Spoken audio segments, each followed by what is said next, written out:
Gente, beleza. Eu quero ler um texto, Evangelho de Mateus, capítulo 3, versículo 1. Vamos ler ele. E eu já explico para vocês que a gente vai ter essa conversa aqui no capítulo 3 hoje. E eu só vou introduzir ela. E nas outras 2 semanas a gente vai ficar um pouco mais profundo. Na verdade, profundo ficaremos nas 3 semanas, mas são assuntos distintos, né? Eu lendo o capítulo 3, alguém leu o capítulo 3 aqui? Alguém leu? Eu lendo o capítulo 3, eu entendi que a gente poderia ficar nele a partir de 2 situações. Primeira mensagem que qualquer homem do evangelho precisa carregar. Esse é 2 assuntos dessa mensagem. E depois a gente levar um tempo sobre batismo. Batismo, na verdade, nesse capítulo aqui, a gente vai ter 3 citações diretas de batismo. O batismo do João Batista, que é nas águas, e depois você vai ver 2 batismos que é diretamente de Jesus.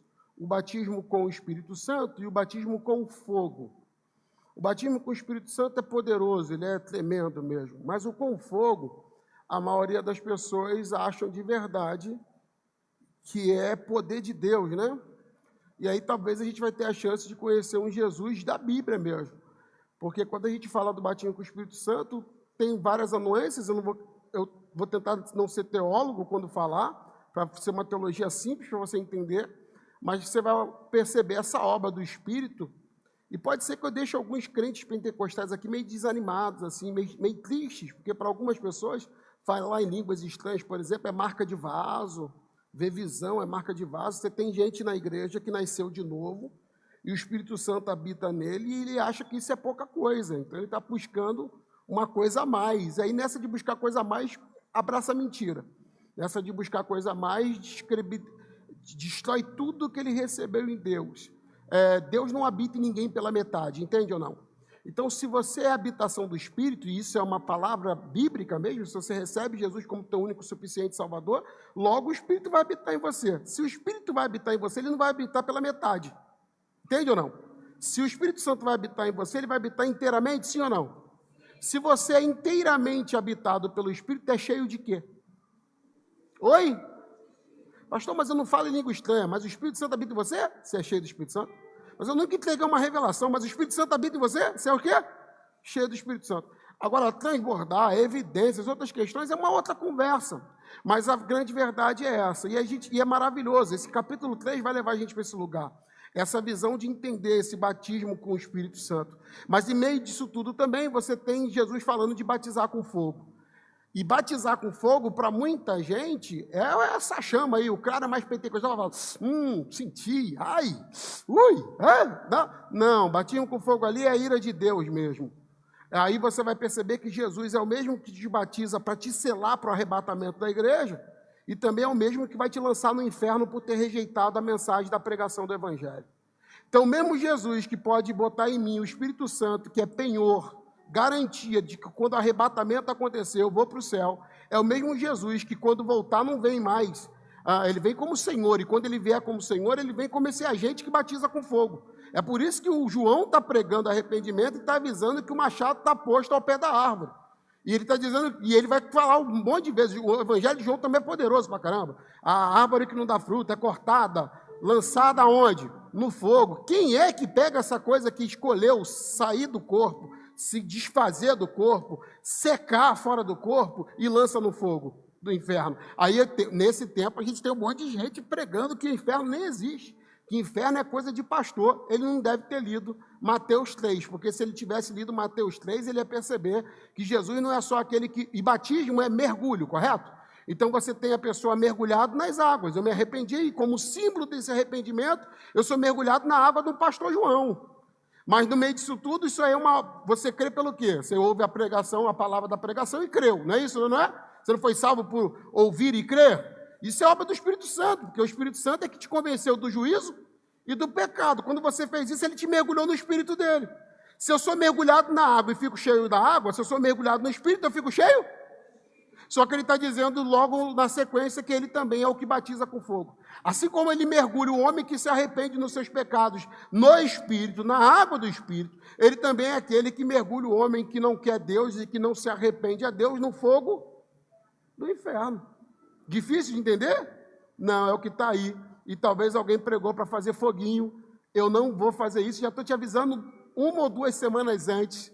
Eu estava doido para pregar uma série tipo essa, quem sabe eu não falo, de 10 coisas sobre o céu e 10 sobre o inferno. Quem sabe eu não aproveito isso aqui, eu já entro nisso aqui. Tem gente que acha que quando chegar no inferno ele vai puxar a cadeia junto com a mulher bandida dele. É um casal bandido e fala, não, quando ele chegar no inferno, realmente a gente fica junto.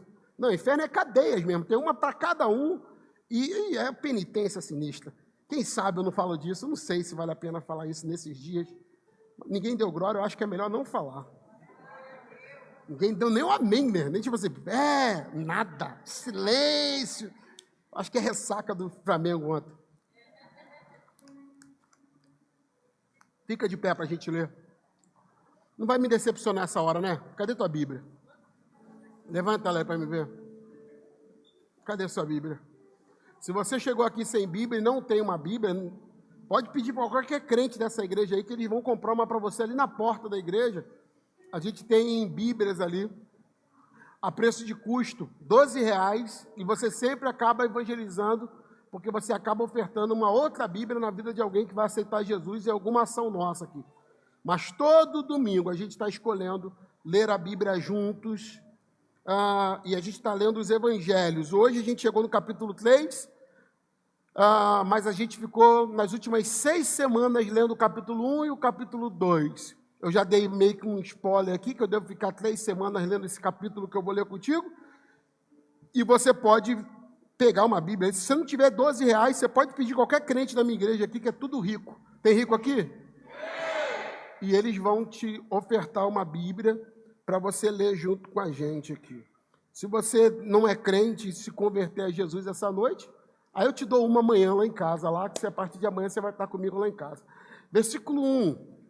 Vamos ler junto? 1, 2, 3. E naqueles dias apareceu João Batista pregando no deserto da Judéia.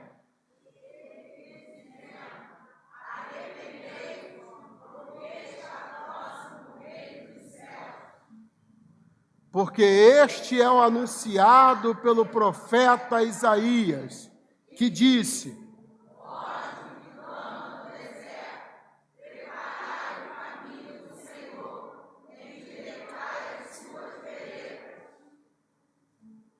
e este João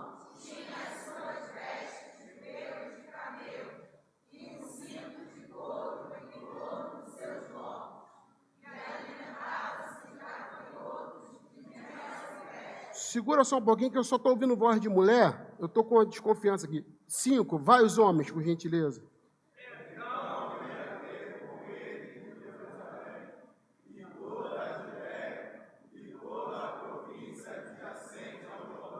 Lê mais um, que começaram a ler agora, vai dar bom, vai.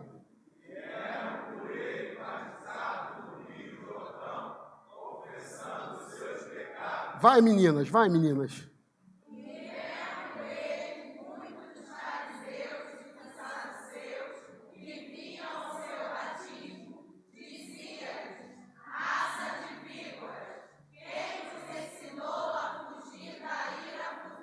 Vai, homens, vai, homens.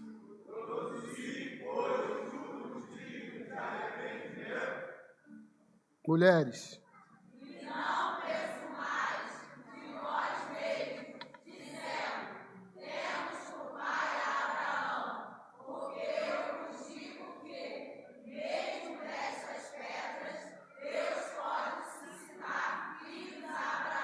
Vai, macho.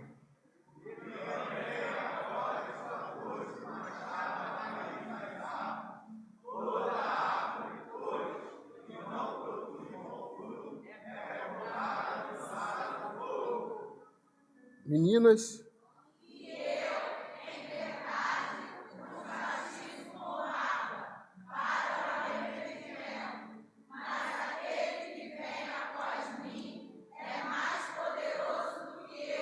Doze.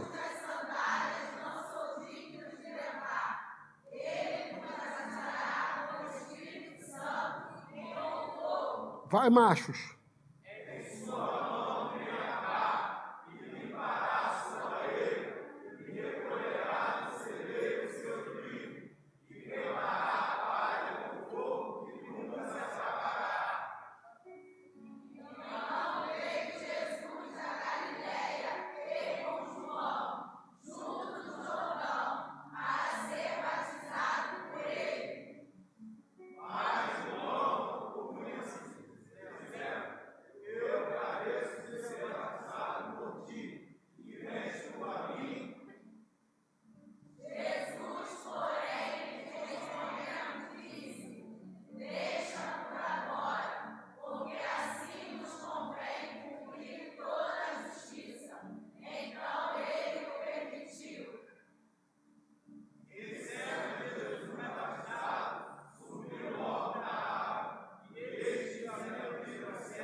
Vamos ler todo mundo junto o último aí, o 17, vai? E eis que uma voz do céu dizia: este é o meu filho amado, em quem me comprazo. Aleluia! Muito bom. Ó Deus, obrigado por essa noite, que essa palavra seja poderosa para mudar a nossa sorte e nos trazer alinhamento com teu coração. Eu confio na tua palavra e oro junto dos teus filhos em o nome de Jesus. Senta aí, meu irmão. Segura na mão de alguém perto de você aí rapidinho. Segura mesmo firme na mão dele e fala para ele: meu amigo, dá lugar para o diabo agora não. Eu vim aqui para ouvir Deus. Você não precisa falar nada comigo agora. Deixa eu ouvir a voz de Deus. Fala, você também não precisa ir ao banheiro. Deus te curou agora, você está curado. Você também não precisa beber água. Você não está no deserto do Saara. Então, em nome de Jesus, não fala comigo. Não levanta daqui. Só ouve Deus falar com a gente. Amém ou não amém? Senta aí, meu irmão. Eu vou tentar ser breve, porque eu tenho um monte de coisa para tratar com vocês hoje, como pastor da igreja. Mas introduzindo esse assunto, que a gente vai ficar mais 2 semanas nele, provavelmente, eu queria ler novamente o versículo 1 e 2. E, junto com você, dar uma olhada nessa poderosa mensagem que o João carrega. Naqueles dias apareceu João Batista pregando no deserto da Judéia. A palavra que aparece dizendo do início, do start do ministério do João, é que ele apareceu. Em tempos midiáticos, provavelmente as pessoas iam falar de um grande surgimento, do cara que está viralizado. Não é essa a ideia que a Bíblia tem. Até porque, quando a gente lê o Evangelho de João, a gente vai ter talvez mais subsídio para falar de João Batista, e a gente vai perceber que nada do ministério dele é por acaso e nem repentino. E a ênfase aqui não é de verdade falar sobre o João Batista. O Mateus, que está escrevendo, ele precisa alinhar aos leitores a verdade de que João Batista é o cumprimento profético da profecia que falava de alguém vindo no espírito de Elias. Por isso esse jeito dele, por isso essa mensagem que ele carregava. Mas junto disso a gente tem um presente. O que a gente tem? O introduzir da pregação do Evangelho. Olha o que ele diz. Ele apareceu pregando. É bom olhar isso. Ele não apareceu fazendo dancinha de TikTok, ele não apareceu fazendo média para ganhar likes, ele não apareceu erguendo um grande templo para as pessoas dizerem como ele é um baita gestor e construtor. A ideia bíblica é que ele apareceu pregando, e é bom dizer isso, porque isso está acontecendo no deserto, e é literalmente deserto mesmo. A gente lê o capítulo 3, e quando a gente lê o capítulo 3, a gente descobre que uma multidão de todos os lados iam para esse lugar. Por qual motivo? Pelo mesmo motivo pelo qual ele surgiu. Ele surgiu para pregar, e as pessoas vão ali para ouvir a pregação do Evangelho. É legal, não sei para você, mas deve ser muito legal quando alguém diz para você, vai lá, você vai ouvir a pregação do Evangelho. E quando você chega lá, é o Evangelho. É muito legal quando você diz a alguém, ou anuncia alguém dizendo, vai lá, porque você vai ouvir a palavra de Deus. E quando você chega lá, é de verdade a palavra de Deus. Ao mesmo tempo, é uma decepção. Quando de longe te inspira, mas de perto te decepciona. Quando você chega e não tem evangelho, não tem a simplicidade do evangelho. E é uns dias difíceis pra caramba. A gente está vivendo tempos desafiadores. Eu oro todo dia por mim e pela classe de pastores do meu tempo. Porque essa classe ela é extremamente esticada, tentada. Tanto a dar respostas midiáticas ou de números, quanto, na verdade, também temer o oposto.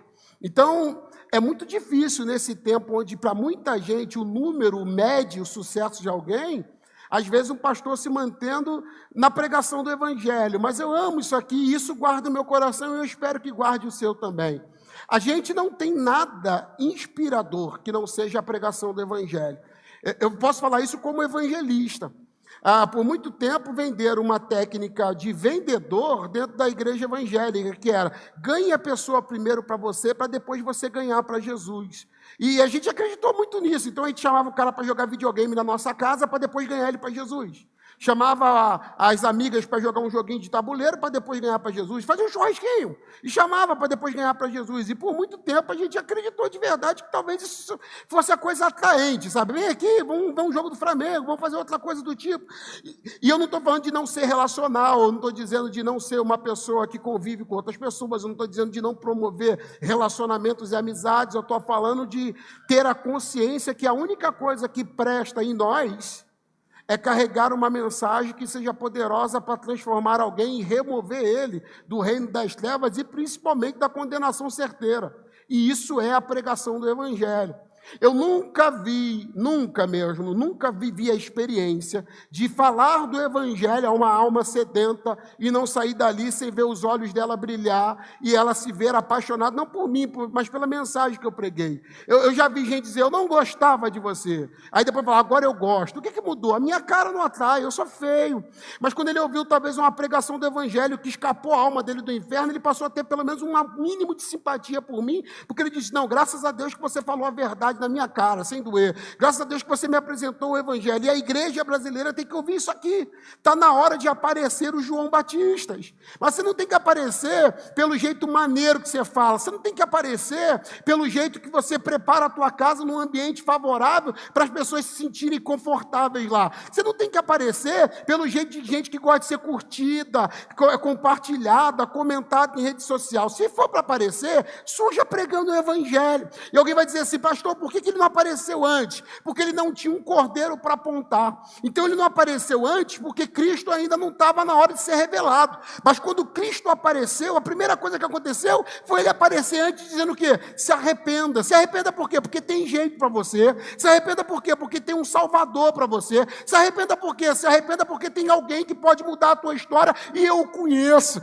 E talvez esse é o maior dos pecados. Alguém que já ouviu a pregação do Evangelho, alguém que já foi tocado pela pregação do Evangelho, alguém que já foi transformado pela pregação do Evangelho e agora está dizendo, vem ver um jogo do Flamengo que eu vou ganhar você para mim e para depois para Jesus. Dizer, não, vem aqui, vamos comer uma pipoca para eu ganhar você para mim e depois você para Jesus. Se você já conhece o Cordeiro, se você já experimentou o Cordeiro, se você já sabe quem é o Cordeiro de Deus que tira o pecado do mundo, está na hora de você aparecer, está na hora de você surgir e dizer para um homem sem Deus, perdido, triste, na angústia, na escuridão da alma, eu conheço alguém poderoso para tirar você dessa corrupção. Eu conheço alguém poderoso, capaz de mudar a tua história, mudar teu destino. Eu conheço alguém que é poderoso, que pode de verdade se relacionar com você e teu pecado não é impedimento para isso. A tua condenação certeira não é impedimento para isso. A tua natureza caída não é impedimento para isso. Porque para isso o Filho do Homem se manifestou. Para quê? Para recuperar tudo que estava perdido. Ele tem poder para fazer isso para você. É isso que a Bíblia está dizendo, que o cara surgiu e ele surge a partir disso, pregando. E aí a gente lê o versículo 2. Ele dizia: arrependam-se porque está próximo o reino dos céus. Em outra versão vai estar chegado o reino dos céus. Ao vislumbrar o céu, ao vislumbrar a chegada do reino dos céus, ele só tem uma coisa na boca, e segundo Jesus, o melhor dos melhores psicólogos que já teve nessa terra, se é que dá para chamar ele disso, ele disse que a boca fala, e o que o coração está cheio, e a boca do pregador está falando que o coração dele está cheio, no coração dele está, o reino de Deus chegou, então se arrependa para não perder ele. O reino de Deus chegou, então se arrependa logo para que você não fique fora dele. O reino de Deus é chegado, se o reino de Deus é chegado, está diante de você a oportunidade de se arrepender. Por que essa palavra não é pregada? Provavelmente porque ela não é midiática, provavelmente porque ela escancara a nossa natureza caída e pecadora. Alguns assuntos, se você chamar aí no Google, aí alguma IA, e você pedir a ela dicas de um sermão que atrai público e que as pessoas vão gostar. Você escrever lá para a IA: eu sou um pastor de igreja, me dê sermões que o público vai gostar e não vai sair da igreja. Dificilmente, é impossível a IA dizer: pregue o pecado. Ela não vai mandar você pregar o pecado, ela não vai mandar você pregar condenação. Por quê? Porque ela de verdade sabe que essa palavra não é legal. Ela não é legal para quem? Ela não é legal para quem quer bajular pessoas. Ela não é legal para quem quer uma clientela evangélica. Ela não é legal para quem quer reter público no ambiente ou dentro de um auditório. Mas a grande verdade é que ela está no nascedouro da pregação do evangelho. Isso é tão verdade, mas tão verdade, que a gente lê no capítulo 2, o primeiro pregador, o cara que prepara o caminho para Jesus, dizendo: se arrependam. A palavra de arrependimento está na boca do João Batista, que prepara o caminho para o Senhor. E quando a gente vira esse capítulo e vai para o capítulo seguinte, a gente vai chegar nele em algum momento, mas quando a gente chega lá, a gente vai ver Jesus iniciando o seu ministério. É o versículo 17 do capítulo 4. Quando você lê o capítulo 4, versículo 17, que você tem Jesus começando o ministério dele. Aí Jesus é Jesus. Jesus podia começar o ministério dele com uma outra mensagem. Mas aí a Bíblia diz assim: daí em diante Jesus começou a pregar e a dizer. Jesus, tá? É o capítulo 4, versículo 17. Qualquer hora eles botam ali também para tu ler. Mas capítulo 4, versículo 17. Daí em diante Jesus começou a pregar e a dizer: arrependam-se, porque está próximo o reino dos céus. É engraçado demais, porque essa mensagem serviu para Jesus. Essa mensagem serviu para o cara que anunciou a chegada de Jesus. Mas de algum momento ela parece que não serve para a igreja. Arrependam, porque a chegada do reino dos céus está na boca do João Batista. O cara que prepara o caminho para o Salvador. Arrependam, porque a chegada do reino dos céus está na boca do Cristo. E em algum momento ela saiu da nossa boca.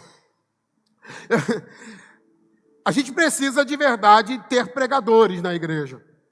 E na minha cabeça, qualquer pessoa da igreja, ela é chamada a pregar. Mas se for para começar a pregar, em vez de você decorar uma história da Bíblia que você gosta muito e quer repetir para as pessoas, que tal você pregar alguma coisa que seja poderoso para produzir salvação para quem está perdido? Decore Mateus 3, 1 e 2. Decore Mateus 4, 17. E comece a dizer para quem você puder: o reino de Deus chegou. Está na hora de você se arrepender, se você não quiser ficar fora dele. Parece que isso é uma coisa tipo assim: alguém vai dizer: nossa, isso é um exagero. Se eu começar essa conversa com todo mundo, logo de cara as pessoas não vão gostar de mim. Quem disse que isso é para gostar de você? Quem disse que você está nesse mundo e recebeu essa mensagem de salvação para que as pessoas te aplaudam ou gostem de você? A grande verdade é que se você tem um mínimo de temor na alma, você deveria ter a consciência de que enquanto a gente está aqui num refúgio guardado, num aprisco de ovelhas, tem gente agora que foi assistir o jogo do Flamengo ontem e não voltou para casa. Nesse exato momento, tem gente agora que talvez o assassino que vai matá-lo está esperando ele ficar só um pouquinho mais bêbado para tirar a vida dele.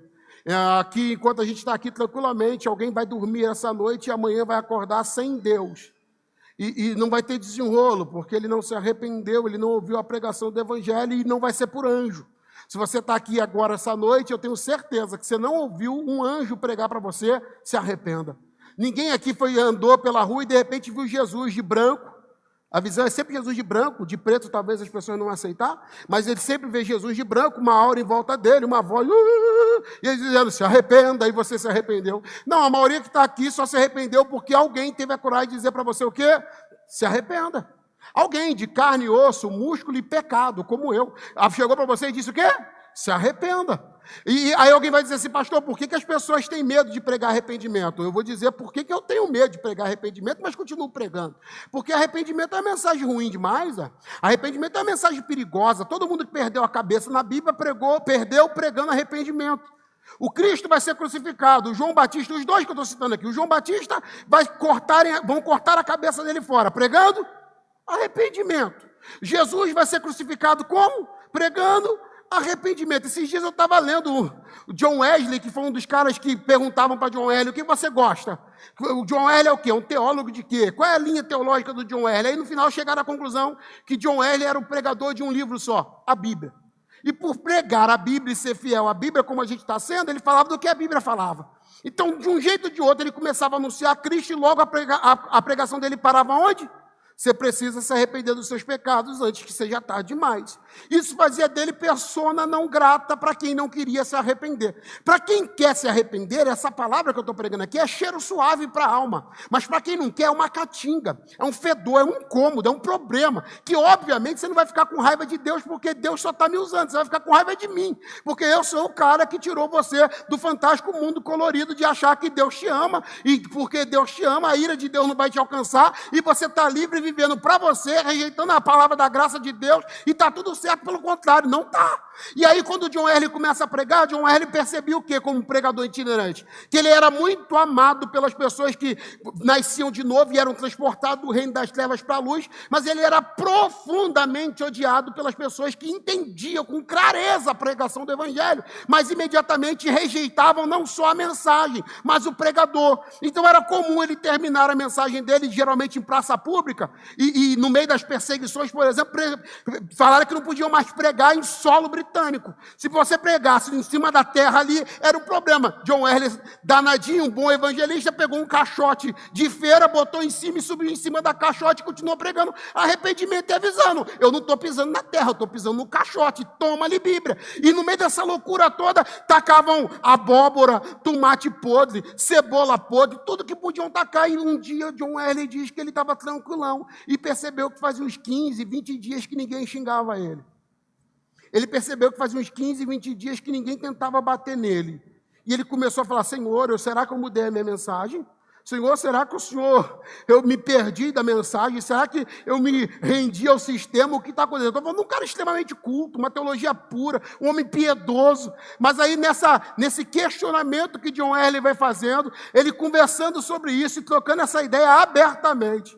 Ele diz que ele está parado, de repente um homem que ele conhecia, que já tinha pregado o evangelho para ele várias vezes, e aquele homem tinha discutido com ele, não se rendido ao evangelho. Aquele homem olhou para ele, rosnou para ele, disse que não gostava dele, meteu a mão no chão, pegou um bloco de tijolo e tacou em cima dele, e por muito pouco não acertou a orelha de John Wesley. John Wesley pegou o seu cavalo, virou, ficou feliz e falou, obrigado, Senhor, a resposta que eu precisava já chegou, eu ainda prego o evangelho. Eu não quero tomar pedrada de ninguém aqui essa noite e nem comece esse jogo, porque eu sou lento demais para desviar de pedra e tu vai acertar. Mas a grande verdade, gordo desse jeito, eu não vou desviar fácil. Não, eu não vou. Não vou. Mas a grande verdade é que quando a gente anuncia arrependimento, a gente esclarece para essa pessoa a vida perdida que ela está. E aí eu vou falar uma verdade para vocês. A gente usa muito o púlpito da igreja para as pessoas virem aqui e se arrependerem. Então, você frequenta a Vinde, de vez em quando você vai ver gente que eu batizei no mês anterior vindo aqui na frente. E alguém diz, o cara está aceitando Jesus? Não, ele só está se arrependendo dos seus pecados. Na igreja que eu fui criado, se alguém fosse para o altar, um domingo à noite, depois de ouvir uma palavra, alguém ia dizer, tá vendo, deve ter feito algum pecado grave e por isso ele está lá chorando. Se chorasse, então, era pior ainda. Fala, nossa, que absurdo, e vida que segue. Numa igreja bíblica que prega o arrependimento, você não vai produzir fruto de arrependimento numa noite de salvação. Você vai produzir fruto de arrependimento numa vida de salvação. Todo dia você vai ser conduzido à cruz para produzir arrependimento suficiente para que você se mantenha limpo e crucificado. Por isso que a proposta bíblica é: se alguém quiser vir após mim, negue-se a si mesmo, tome cada dia a sua cruz. Tome cada dia a sua cruz é uma dica já. Tome a cada dia a sua cruz e caminhe após mim. É uma renúncia pessoal e é uma morte diária. E essa morte diária se dá naquilo que Jesus ensinou. Eu vos nomeei para que vades e dedes fruto, não frutos no plural, fruto, e esse fruto permaneça. E tem muita gente que quando pensa nisso, pensa que esse fruto é prédio para Deus, é igreja aberta, é pregação do evangelho, são dons espirituais, quando na verdade o fruto que Jesus falou é o mesmo que ele diz, para que você vá lá e dê fruto digno de quê? De arrependimento. Então a vida de arrependimento, ela não é uma noite de arrependimento, mas é uma vida se arrependendo. Então eu acordo e olho para mim e digo: como pode Deus amar alguém tão pecaminoso quanto eu? Quando eu olho os meus pecados, quando eu olho a minha inclinação, obviamente, você vai produzindo na cruz, você vai levando para a cruz, você vai morrendo diariamente na cruz, porque é o que você está produzindo. Então, quando alguém diz assim: eu nasci de novo, eu tenho certeza que essa pessoa que nasceu de novo, ela teve um encontro com Cristo e dali por diante ela vai produzir arrependimento até o último dia da vida dela. Por isso que Jesus vai dizer que quem muito é perdoado, muito ama. Quando você lembra quem muito é perdoado, muito ama, alguém deve pensar assim: não, esse cara que disse que muito é perdoado, muito ama, eu já entendi. Ele diz que quem muito é perdoado, muito ama, é gente que pintou 7 lá fora e agora veio para a igreja e tadinho. Ele tem que amar mais profundamente mesmo, porque ele vacilou demais. Não é isso não, é a consciência do pecado. Quanto mais eu percebo que eu não tinha jeito, quanto mais eu percebo que não fazia sentido eu ser pastor dessa igreja, quanto mais eu percebo, quanto mais eu amo Deus, quanto mais eu conheço Deus, mais a minha natureza continua produzindo lama. Quanto mais eu conheço Deus, quanto mais eu produzo Deus, mais essa carne caída que é o pecado. E eu luto, é óbvio que eu luto, eu tenho cruz, então eu levo lá e crucifico, mas eu fico pensando, graças a Deus que a batalha está sendo travada e o Espírito de Deus nos conduz a uma vida de santidade, santificação, mas não é fácil. E aí eu percebo o quê? Que eu sou ruim. Eu percebo o quê? Que eu sou estragado. Então eu consigo olhar para um auditório como esse e ver piedade. E olhar com piedade. Então quando alguém aparece perto de mim e diz: eu pequei, a primeira coisa que passa na minha cabeça é: poderia ser eu. E alguém diz: Deus me livre, pastor, o senhor é um pastor. Não, eu sou carne, osso, pecado e músculo. E quando você vem a mim e confessa seus pecados, a primeira coisa que passa na minha cabeça é: podia ser eu também. E logo meu coração se enche de piedade, não só por você, mas talvez por consciência pessoal. Agora o cara que não entendeu o arrependimento, ele chega aqui dentro e diz: tem gente que não vale nada, né? Tem gente que não presta, né? De vez em quando eu encontro com alguém aqui na igreja falando isso para mim: tem gente que é terrível, né, pastor? E eu fico pensando comigo, eu falo: você não se enxerga, não? Que hora que você vai começar a olhar e perceber que você não vale nada? Que hora que você vai começar a olhar e perceber que você não presta? Alguém vai dizer: mas se todo mundo chegar nessa conclusão, a gente vai se entregar para o pecado. Pelo contrário. Porque o arrependimento, ele revela que eu sou pecador, mas ele revela também que eu careço de perdão e me mostra o caminho disso. Eu pontuei algumas coisas, eu vou colocar aqui para ser rápido, porque eu não posso ir muito longe hoje na palavra, só estou introduzindo ela, mas eu devo ter mais uns 10 minutos aqui no máximo. Por que as pessoas não querem pregar arrependimento? Por causa disso aqui, ó. A primeira coisa, entende isso aqui, você está vivendo a tua vida tranquila. Você veio aqui para um culto hoje, dizendo: eu vou lá, minha família está me enchendo a paciência, falando que eu tenho que ir na 20, eu vou na 20. Um amigo me convidou, eu fui na 20. Eu acordei hoje, estava animado, eu fui na 20. Sei lá, por qualquer motivo. Aí, de repente, você está aqui agora, o que você está ouvindo? Você está ouvindo Mateus 3, 1 e 2. Olha, o reino de Deus é chegado, se arrependa. Se você quer participar do reino de Deus, se você quer entrar no céu, você precisa se arrepender. Qual é a primeira coisa que fica escancarada? Você tem pecado. Você tem pecado. E aí o cara olha para dentro de si e fala assim: não, eu não tenho pecado. Você é maluco? O que a Bíblia vai falar em Romanos, se eu não me engano, 5,12? Por um homem entrou o pecado e por ele a morte. Qual é a prova que eu tenho pecado? A prova que eu tenho pecado é que eu estou morrendo. Alguém aqui parou de morrer? Alguém aqui, se entrar na frente de uma carreta agora, volta para cá tranquilão? Se uma carreta te acertar, você volta, não? Alguém aqui está à prova de bala aqui? Todo mundo está morrendo? Alguém ficou resfriado no último mês? Alguém espirrou com alergia? Alguém teve um cabelo caindo? Alguém ficou com um cabelo branco? Não é a vida avisando que você está morrendo, sim ou não? Ao mesmo tempo que a vida minha avisa que eu estou morrendo, ela avisa que eu tenho pecado. A existência do pecado está no meu nascimento. Aí tem um monte de pai que fala: meu filho é um anjo. Que anjo? Deus não te deu um anjo, Deus te deu um pecador. para que você pregue o evangelho para ele e conduza ele à salvação. E quanto mais rápido você entender que você tem um pecador na tua casa, mais chance ele tem de ouvir a pregação do evangelho e se arrepender e ser transformado. Então tem um monte de pai que fala, não, meu filho é inocente. De quê? Tem que ver qual é o nível de inocência que está dizendo. Tem que ver qual é o nível. Aí esses dias eu estava lendo sobre as 5 mulheres da genealogia de Jesus com vocês, e a gente chega em Maria. Quando a gente chega em Maria, Maria tem pureza sexual, e alguém diz, não, Maria comparado a Tamar, a Raabe, a mais quem que estava lá? A Ruth, a Betseba, nossa, Maria é uma santa. De quê? Carne, osso, músculo e pecado. E é a nossa justiça própria que leva a gente para os maiores pecados. A gente fala de fariseu, mas talvez você é um fariseu gospel turbinado em 2025. Porque você acredita de verdade que tudo que você é em Deus tem a ver com o quê? Não, comparado a fulano até que eu tenho uma vida santa. Se a tua santidade, se você acha de verdade que você é mais puro porque você está comparando o teu pecado com o meu, se você acha de verdade que eu peco menos, você peca mais, isso leva a gente... Não, você nasceu com uma multidão de pecado. Você nasceu encharcado no pecado e condenado ao pecado. Por isso que eu não consigo olhar para você sem olhar para mim. Por isso que eu não consigo enxergar o teu pecado sem enxergar o meu. Por quê? Porque a minha natureza é caída. Então toda vez que você falar para alguém, se arrependa, você revela para ele talvez a loucura que ele viveu até agora, achando que é um santo, achando que não é um pecador e achando que não tem existência do pecado. Então a primeira coisa que essa palavra diz é, olha, o pecado existe e ele está em você. O bem que você não quer fazer, você não faz. O mal que você não quer fazer, você faz. Você é pecador. Segundo, ela revela a natureza caída universal de todos os homens. Falei disso. Terceiro, ela revela o estado do pecado do homem. Você está em pecado e pode olhar. Tem gente que batiza e fala, nossa, batizei, agora eu não vou pecar mais. Aí você descobre o quê? Que o velho homem sabe nadar.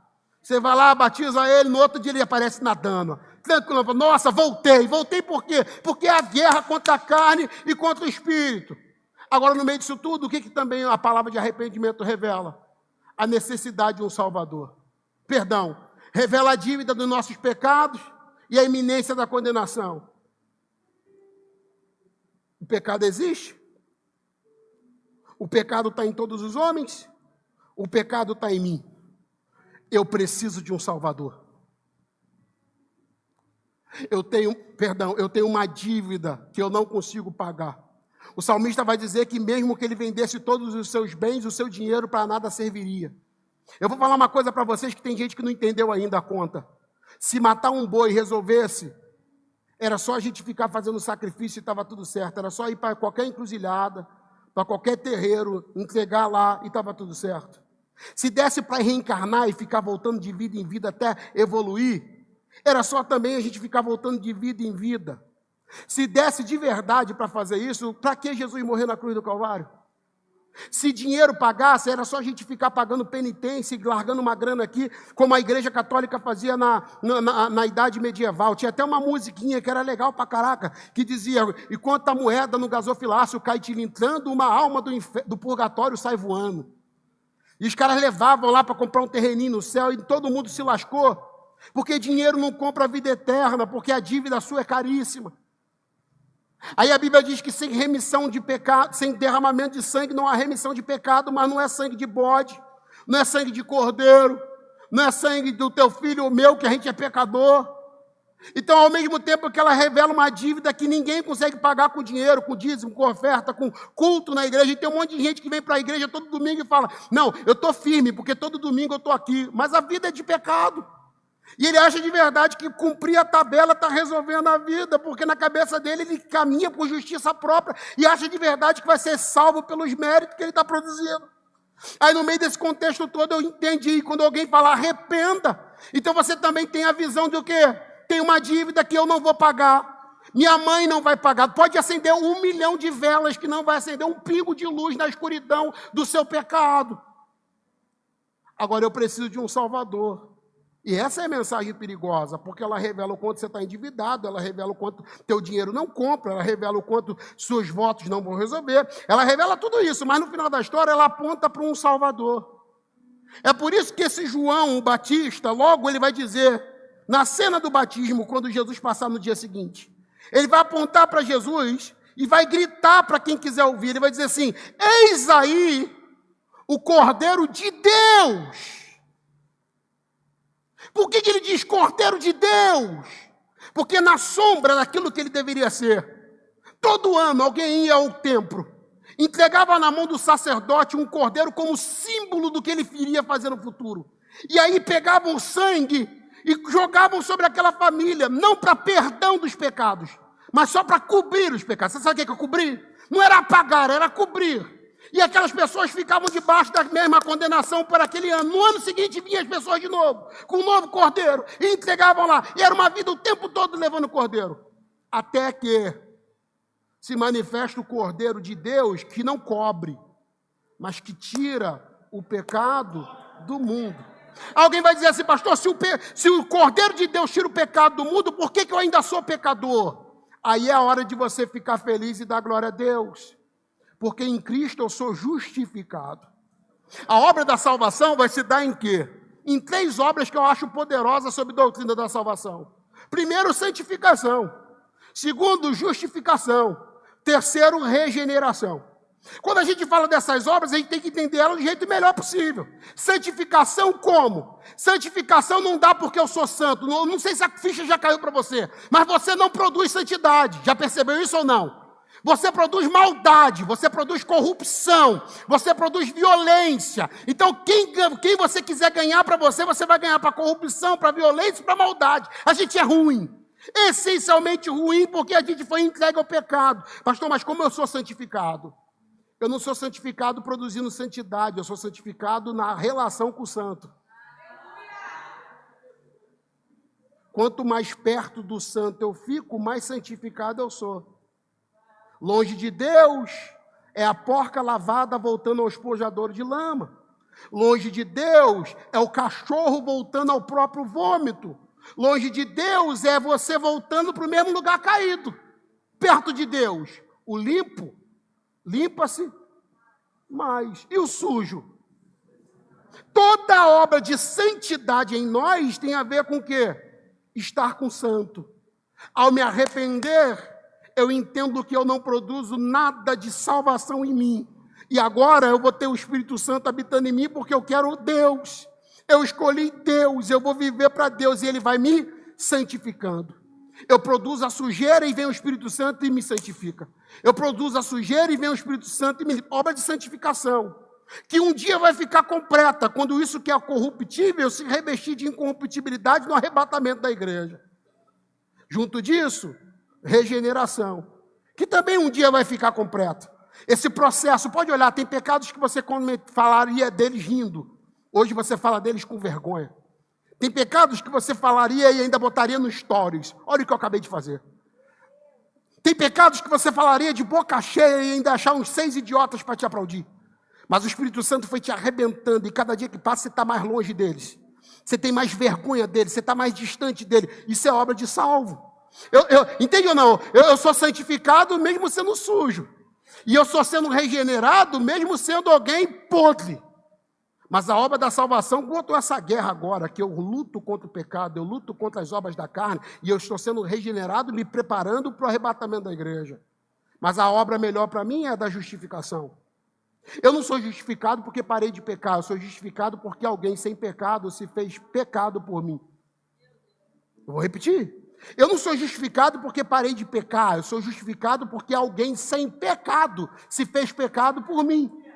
E ele não eu não sou justificado porque produzi alguma coisa boa. A única coisa que eu pude fazer decente foi produzir fruto digno de arrependimento. Eu ouvi a pregação do Evangelho e entendi que Jesus era o Cordeiro de Deus que poderia me perdoar dos pecados. Eu entendi que Ele é o Salvador e não eu. Eu descobri que Ele é o Salvador e não minha intelectualidade. Eu descobri que Ele é meu Salvador e não as minhas obras. Eu descobri que Ele é meu Salvador e não meu dinheiro. Eu descobri que Ele é meu Salvador e não minha mãe, nem minha ancestralidade, não minha reencarnação que nunca vai acontecer. Eu entendi isso, e quando eu entendi isso, eu recebi Ele, e Ele veio diante de mim, e diante do Pai, e na frente da ira de Deus, e disse o quê? Ele não merece, mas eu o justifico. Não, eu vou condená-lo, não condeno o Maxwell não, mas ele é pecador, mas eu me fiz pecado por ele, e ele se arrependeu dos seus pecados, e eu o justifico no meu sangue. Então, todas as vezes que o diabo vem para me acusar sobre os meus pecados, ou todas as vezes que a ira de Deus tenta nos visitar de manhã até o final do dia, Jesus aparece diante disso com a obra perfeita da justificação e diz: existe um novo e vivo caminho pelo meu sangue feito para a Jéssica. Existe um novo e vivo caminho pelo meu sangue feito para você, Alcemar. Você não merece, mas eu te justifico. Você não tem direito, mas eu te dou direito. Você não merece, mas vai merecer por quê? Porque é o Cordeiro de Deus que tira o pecado do mundo, se fez pecado para te purificar e te perdoar dele.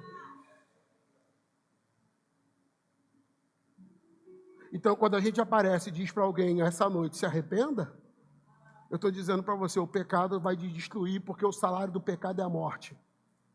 Todos pecaram e destituídos estão de Deus. E esse vazio que você se sente é porque você não tem reconciliação com Deus e você precisa de uma aliança com Ele para que você consiga vencer. E só tem um jeito de vencer, se você entender que no meio desse buraco que é a tua vida, que é a história da humanidade sem Deus, existe só um Salvador. E alguém vai dizer: não, mas eu vou achar um outro Salvador. Aí você vai ter um problema. Ou você acredita que Jesus é, ou então você vai levar para a eternidade e lá você decide e descobre se Ele é ou não. O problema é que não vai ter mais o que fazer, mas Jesus falando sobre isso, ele disse assim: eu sou. É engraçado que perguntaram para ele várias vezes se ele era alguma coisa, e ele nem dava a resposta. Mas por algumas vezes ele decidiu abrir a boca para dizer quem ele era. E quando ele decidiu abrir a boca para dizer quem ele era, ele disse assim: eu sou. Artigo definido, tá? O caminho, a verdade e a vida. Mas para não ter dúvida mesmo, diz assim: e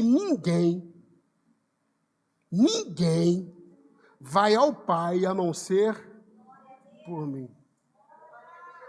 Então, arrependimento é alguém que está indo para um caminho e ele está dizendo: muda de rua. Faz um 360 aí, meu irmão. Dá um cavalinho de pau aí, 360 não, 180, né? 360 vai voltar para o mesmo lugar, não é isso? Dá um 180 da onde você estiver, meu amigo. Vai para a contramão de tudo que você foi até agora. Sai do teu caminho e vem para o meu caminho. Por quê? Porque o caminho que você está levando vai para a morte, mas esse aqui vai para a vida. Ah, eu não creio, então paga para ver. Ah, eu creio, então seja transformado e transportado do reino das trevas para a luz e a vida transformada. O arrependimento na vida do crente, ele é diferente. E eu termino aqui já. A tristeza, segundo o homem, a gente chama de remorso. A tristeza, segundo Deus, a gente chama biblicamente de arrependimento. Uma pessoa que se arrepende ao ouvir a pregação do Evangelho, ela não se arrepende porque está com remorso, culpa.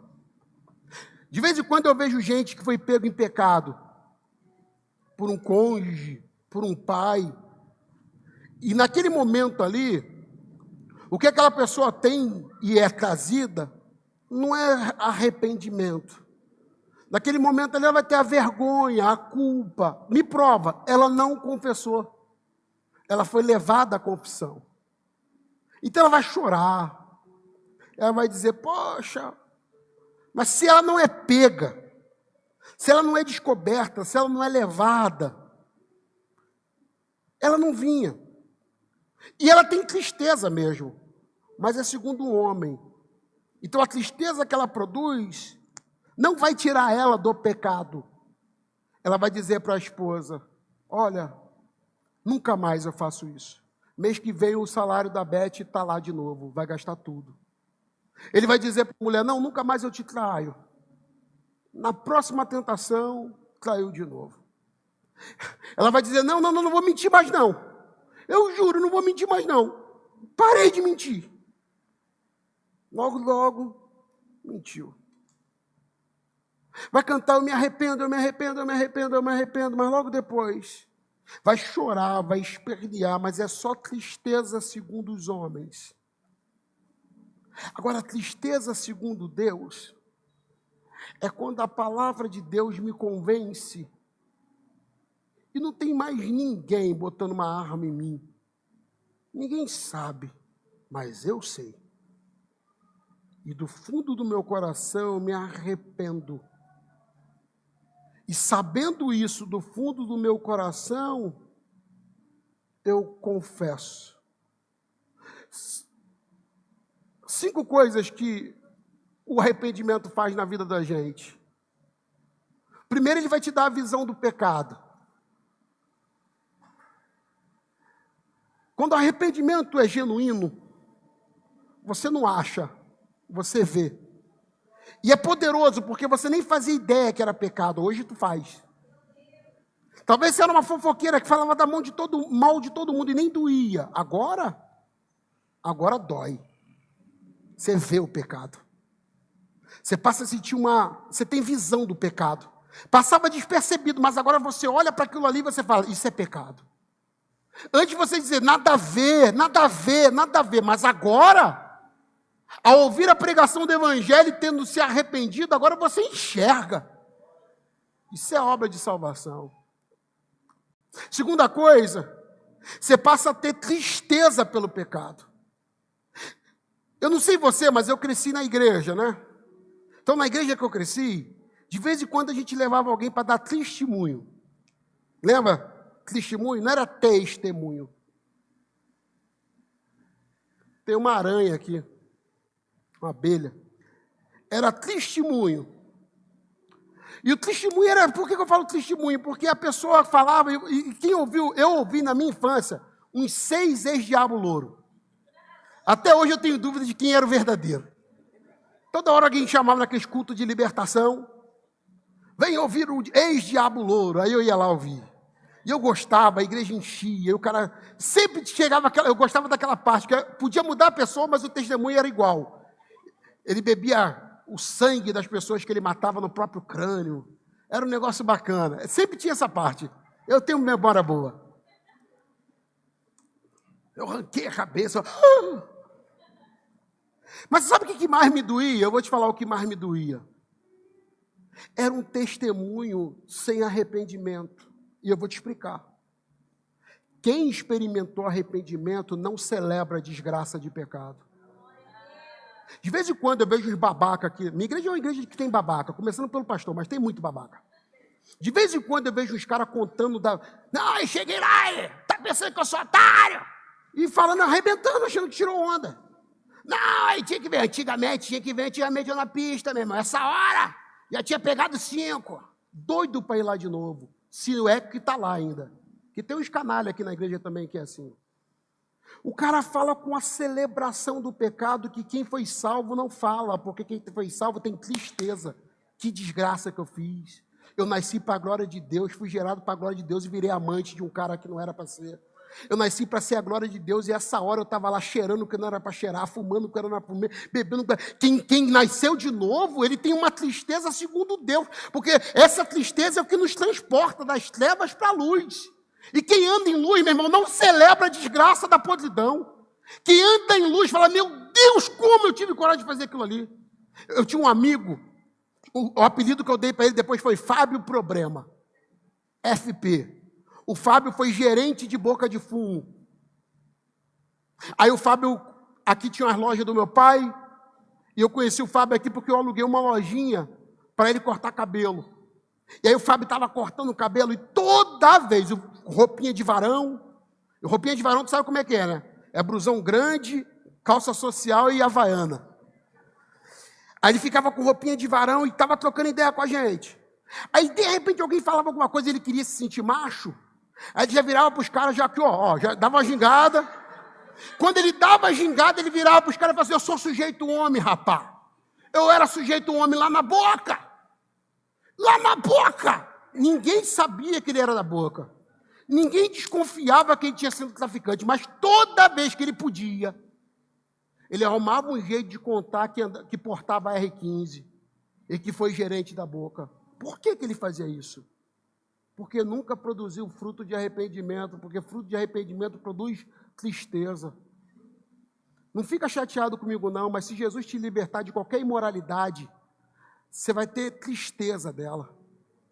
Você vai olhar para ela e vai dizer, como eu pude fazer isso com a minha família, como eu pude fazer isso com a minha casa, como eu pude fazer isso com o meu corpo, como eu pude fazer isso comigo. Você tem tristeza, você não conta testemunho para se exaltar, você tem tristeza e a terceira coisa, você tem vergonha. Você tem vergonha. Eu estava falando esses dias sobre pureza sexual, e óbvio, virgindade pode ser uma pureza sexual, mas não é garantia de pureza total de ninguém, não. E aí eu fui um adolescente na igreja, me preservei, casei com quase 30 anos com a Priscila virgem. Pô, mas eu tive uns 2 ou 3 namoros avançados, que Jesus me livrou porque a sogra chegava, alguém aparecia, era o livramento do eterno. Mas eu me lembro que quando eu tive uma experiência profunda com Deus, eu tinha vergonha de passar na rua. Quando eu lembrava da menina que eu tive um namoro avançado, quando eu lembrava de um lugar que eu não deveria ter ido, quando eu pensava naquela rua. Quando eu pensava, eu falava, não, aqui não. Essa rua eu não quero passar, não. Não, aquilo, uma vergonha, uma lágrima. É igual o cara que fala para mim, pastor, Jesus me libertou. Pô, vou me cancelar com essa piada. Essa, fala nada, essa daí é ruim. Eu acredito, ó, o Diego está aí. Jesus liberta o homem de todos os pecados. Mas se tem uma coisa que alguém vai dizer, cara, testemunho, eu me lembro de ir no testemunho de um cara que tinha tido.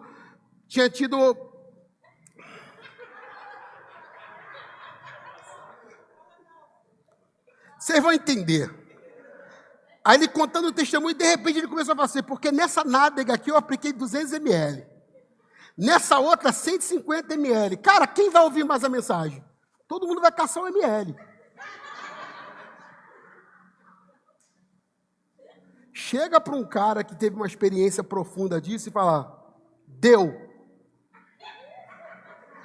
Ele vai dizer, eu?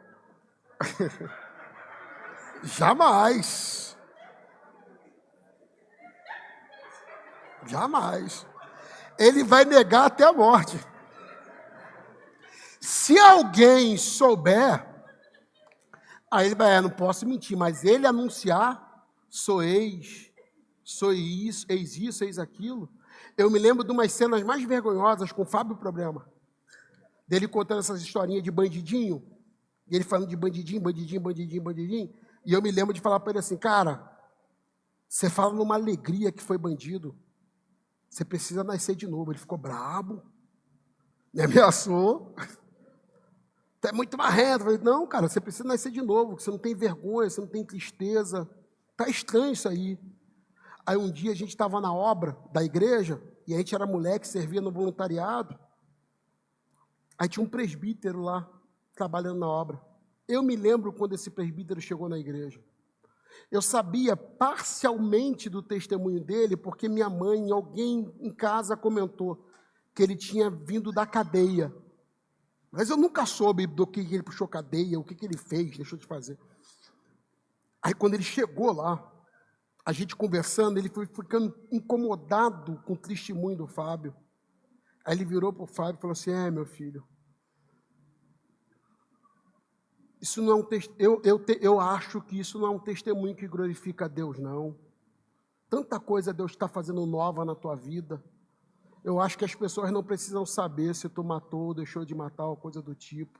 E mais ainda, cuidado para você com essa alegria em contar. Isso denuncia de verdade que a obra de Deus ainda não foi feita em você. Aí o Fábio começou lá a gingar para ele e falou assim, não, calma aí. Eu vou falar uma coisa para vocês aqui que eu tenho muita vergonha, mas eu vou contar rápido. Aí ele falou para o Fábio assim, onde você foi bandido? Ela falou, morro tal, não sei o que lá, não sei o que lá. Aí, cara, o presbítero Zé Carlos falou o apelido dele de crime. Aí o Fábio ficou branco. Porque o Zé Carlos tinha sido o bandido. Ele é você, disse, sou eu. E por isso eu fiquei 10 anos fora da minha casa com a minha família, chorando. E eu tenho vergonha dos meninos como você que eu levei, dos filhos dos outros que eu matei. E, sinceramente, é porque Jesus me salvou, mas eu olho para a minha vida aqui e eu tenho vergonha. Eu não merecia ser um presbítero da casa de Deus, eu não merecia o evangelho, eu não merecia falar do evangelho. Piedade, arrependimento, vergonha e desvio. Meu irmão, quem nasce de novo, desvia. Você não busca mais essa agendazinha. Aí alguém fala assim, pastor, porque fulana estava firme na igreja e agora está no broquinho não sei de quê. Pastor, fulano estava firme na igreja e agora está pior do que antes. É aqueles 7 demônios que voltaram. Eu não acho que voltou, não. Eu acho que já estava.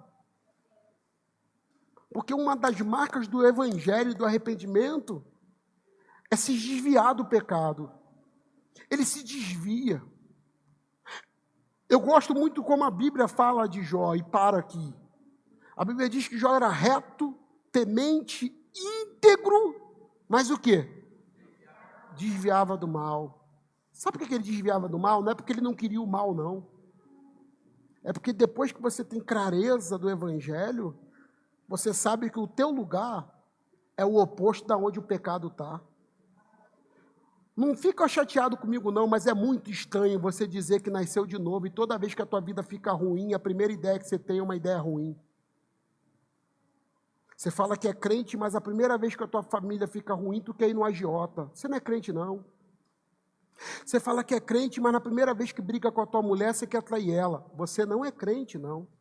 Você fala que está ruim, mas a primeira vez que alguém te ameaça de alguma coisa, você se sente ameaçado, você faz plano para matar os outros, brigar com os outros, tampar no cacete. Não, você não nasceu de novo, não. Você precisa nascer de novo. Porque o novo nascimento vai trazer isso aqui para a gente, visão do pecado. Isso é pecado. O novo nascimento vai trazer para a gente, no arrependimento, tristeza segundo Deus, não é remorso não, e eu falo isso, eu acho hoje um dia maravilhoso, porque se o teu interior está sendo revirado, se o teu interior está sendo revirado, cara, não pode ser eu, porque essa mensagem nem é para tanto, é a pregação do evangelho de verdade falando para você, se arrependa antes que você se perca. Agora tem uma marca dentro disso, ele não só desvia do pecado e termina aqui, ele confessa. Ele confessa. Você já viu gente dizendo assim, Deus me livre de confessar pecado na igreja. Tá doido? Você confessa pecado na igreja e domingo que vem o pastor está pregando a tua vida. Já ouviu alguém dizer isso? E essas pessoas costumam ser as vítimas evangélicas, que depois faz podcast para dizer que sofreu abuso religioso, e um monte de trouxa vai junto. Se você está numa igreja onde confessar pecado não é permitido, ou não é possível, ou não tem acesso para isso, você não está na igreja. Porque lugar de pecador é na igreja. E como que a gente sabe que a gente é pecador? Pelas confissões que a gente ouve.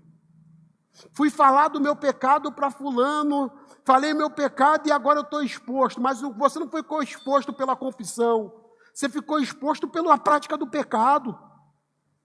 Confessei que fui no agiota, confessei que gastei meu salário na bete, confessei que caí no adultério, confessei que virei amante de outro, confessei que estou viciado em outras drogas, confessei um monte de tragédia que eu carrego e agora eu estou exposto. Não. Você não está exposto porque confessou. Você está exposto no pecado. Agora o que está exposto na confissão é o processo da tua cura. Na confissão fica exposto que agora não tem um pecador entregue ao pecado. Na confissão fica exposto que agora tem um pecador aos pés da cruz, gritando, me salva porque eu não consigo me salvar. A confissão não me empurra para o inferno, a confissão me empurra para o céu. O salmista vai dizer, o Davi, enquanto eu escondi, enquanto eu ocultei a minha iniquidade, foi como câncer nos meus ossos. Sabe quem está vivo e está apodrecendo por dentro? É gente que... E o pecado é assim, o diabo te bota uma coragem para pecar. Depois ele te bota o medo para não confessar. Para pecar ele fala, vai. Aí depois que você peca, pode olhar. Que vida. Pode olhar. Você vai despedaçando no lugar da vida. No lugar da pureza, da santidade, do novo, você vai quebrando. Falou o que não era para falar, foi onde não era para ir, fez o que não era para fazer, coragem para pecar. Agora tem a coragem de ir para o altar e dizer, me lava, estou suja. Me restaura, estou quebrado. Me salva, estou perdido. A mensagem do arrependimento é a mensagem mais perigosa para o inferno. Porque todas as vezes que ouviram a mensagem do arrependimento, as pessoas não conheceram um super pastor. Todas as vezes que a mensagem do arrependimento foi pregada, as pessoas não conheceram um super pregador. Todas as vezes que a mensagem do arrependimento foi pregada, as pessoas não conheceram a mega igreja. Todas as vezes que a mensagem do arrependimento foi pregada, as pessoas conheceram o Cordeiro de Deus que tira o pecado do mundo.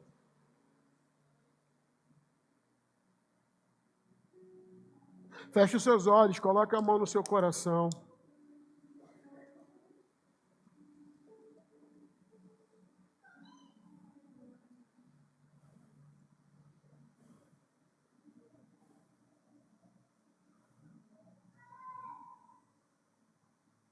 Eu não te conheço, mas Deus te conhece. É fazer uma conta simples. Jesus volta agora, você fica ou vai?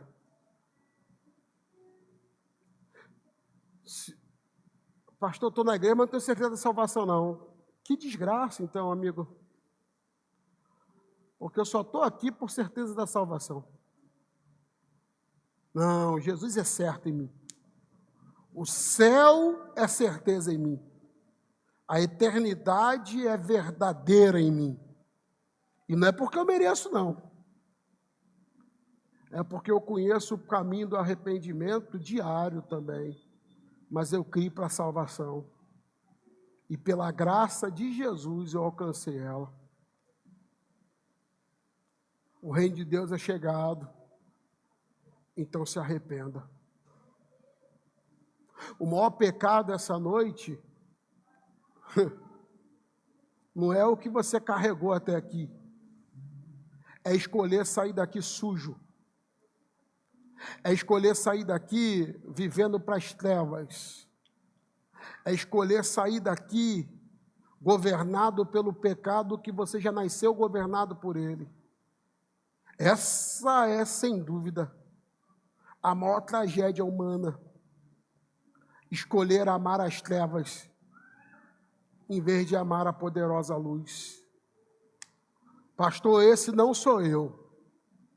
Eu me arrependo dos meus pecados e dou a minha vida inteira para Jesus, acreditando de verdade que o sangue dele é poderoso para pagar as minhas dívidas e escolhendo uma vida, tendo tristeza segundo Deus. Eu enxergo os meus pecados e eu vou desviar deles com a graça de Deus me abraçando.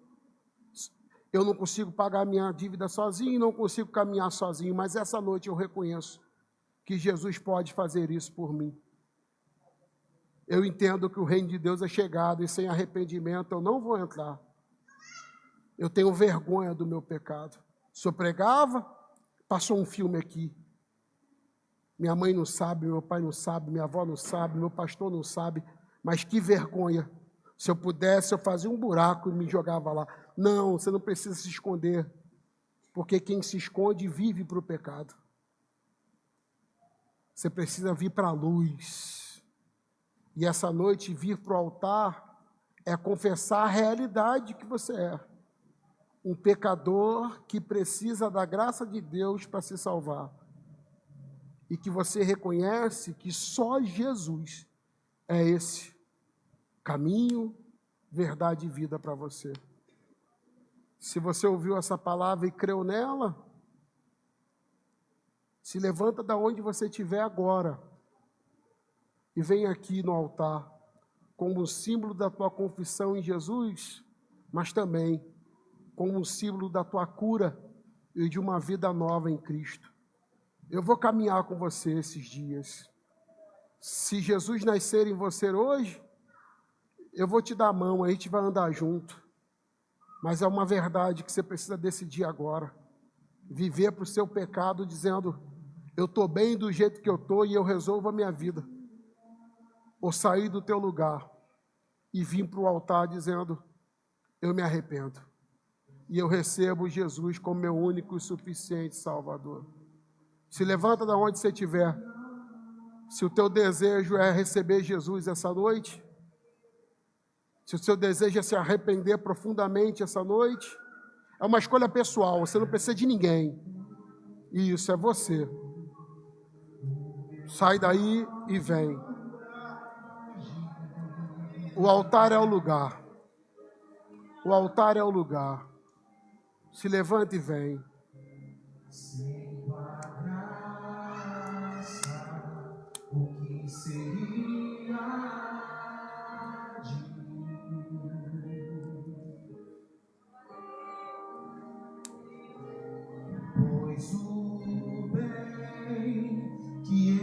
quero fazer não faço, e o mal que eu não quero este sim acabo cometendo.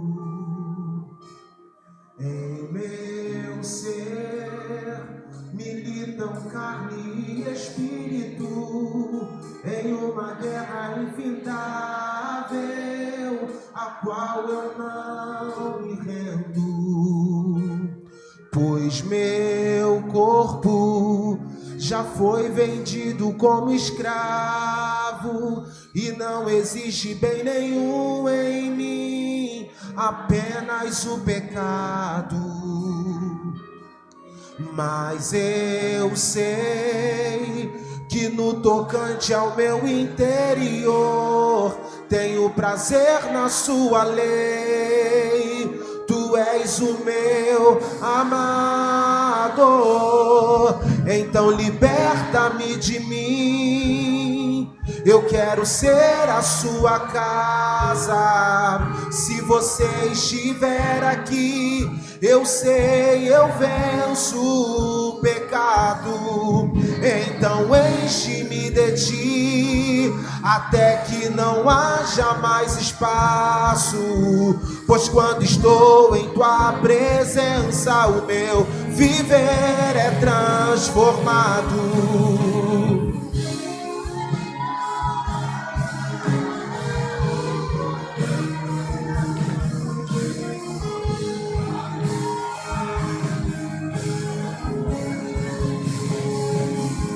Pois o bem que eu quero fazer não faço, e o mal que eu não quero este sim acabo cometendo.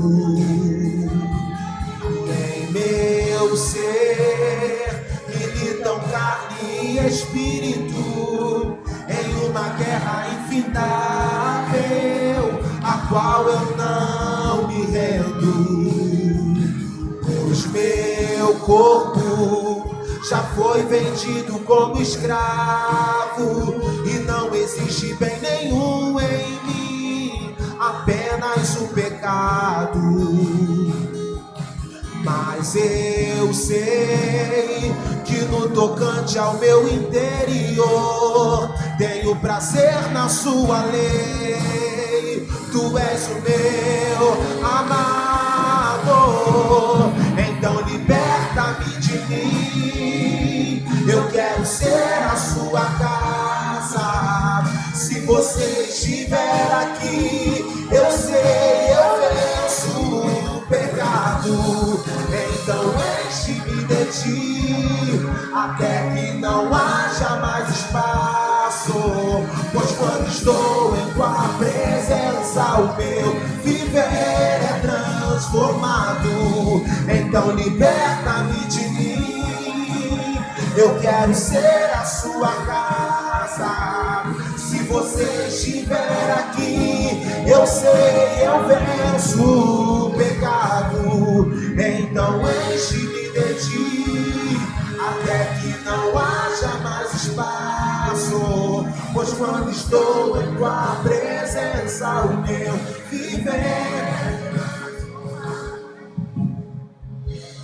eu passo a ser livre pra viver a tua vontade. Ao te conhecer e ao te conhecer, todo o meu ser se enche de bondade e reina o Espírito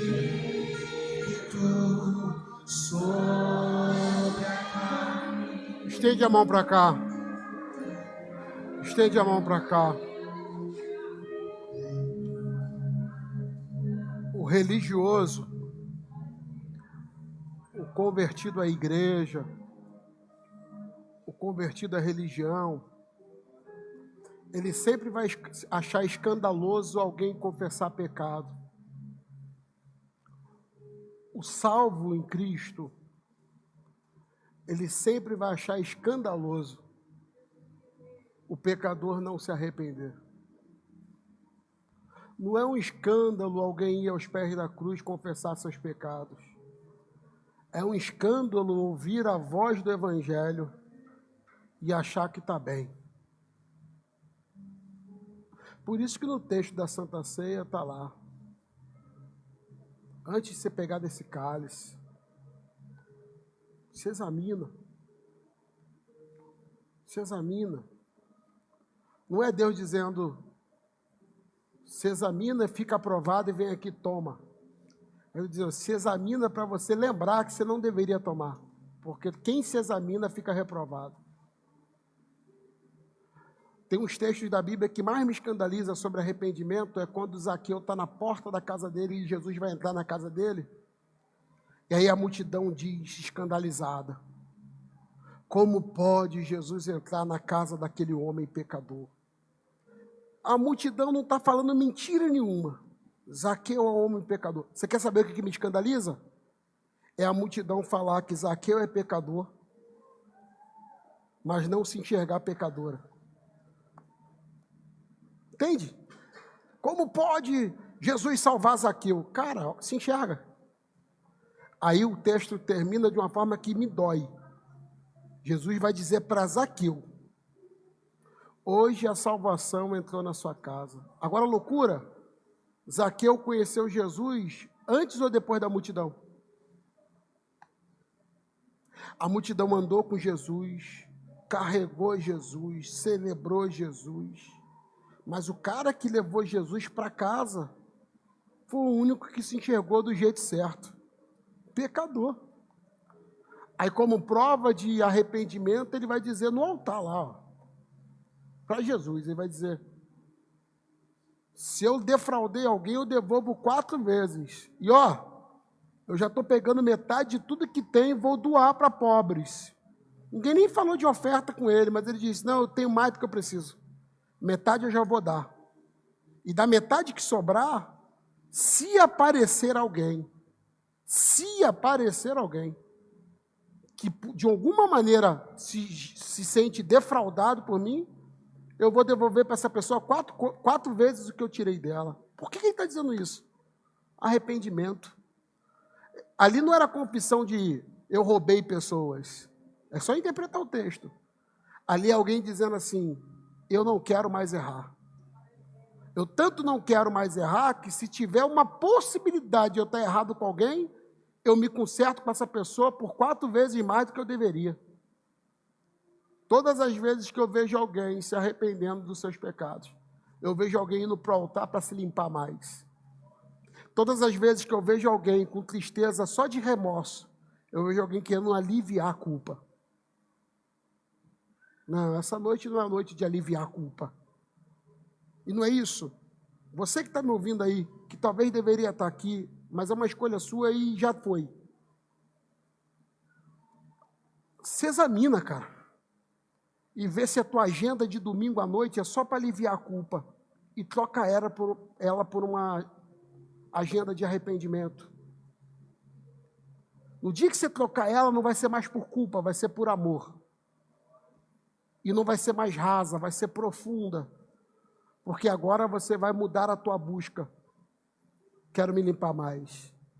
Quero me santificar mais. Quero amá-lo mais. Estende a mão para cá. Deus, eu oro pelos teus filhos confiadamente. Homens e mulheres, adultos, jovens, lágrimas nos olhos, coração arrependido, que vieram ao teu altar essa noite acreditando que o Senhor pode salvar. E o Senhor pode mesmo. Estabeleça a vida deles agora. Faça algo poderoso que só o Senhor pode fazer.